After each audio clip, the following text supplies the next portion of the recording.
Guys, അപ്പോൾ ഇന്നത്തെ update നോക്കുകയാണെങ്കിൽ തലപതി 69 നിന്നാണ്. അപ്ഡേറ്റ് എന്തെന്നാൽ തലപതി 69 ഷൂട്ട് ഏപ്രിലോടെ കംപ്ലീറ്റ് ആവും. അപ്പോൾ ഇപ്പോൾ സെക്കൻഡ് ഷെഡ്യൂൾ സ്റ്റാർട്ട് ചെയ്തിട്ടുണ്ട്, അത് ഉടനെ തന്നെ നടക്കും. അപ്പോൾ നമ്മുടെ തലപതി ഇപ്പോൾ പൊളിറ്റിക്കൽ ബിസിയിലൊക്കെ ആയതുകൊണ്ട് തന്നെ ഏപ്രിലിൽ ഷൂട്ട് തീർക്കുന്നതാണ്.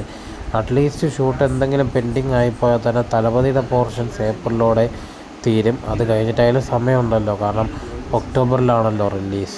അതുപോലെ തന്നെ ജൂൺ 21 ഫസ്റ്റ് സിംഗിൾ, ചിലപ്പോൾ ഏപ്രിലായിരിക്കും. മിക്കവാറും ജൂൺ 21 തന്നെ ഫസ്റ്റ് സിംഗിൾ റിലീസാവും.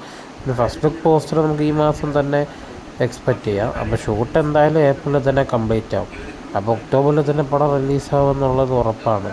ലാസ്റ്റ് പടം ആയതുകൊണ്ട് തന്നെ നല്ലൊരു പടമാവട്ടെ എന്നാണ് ഞാൻ ആഗ്രഹിക്കുന്നത്. ഇപ്പോൾ തലപതിയുടെ പടം ആയതുകൊണ്ട് നെഗറ്റീവ് റിവ്യൂസ് വന്നാലും കളക്ഷൻ കിട്ടും. അപ്പോൾ ഫ്രണ്ട്സ്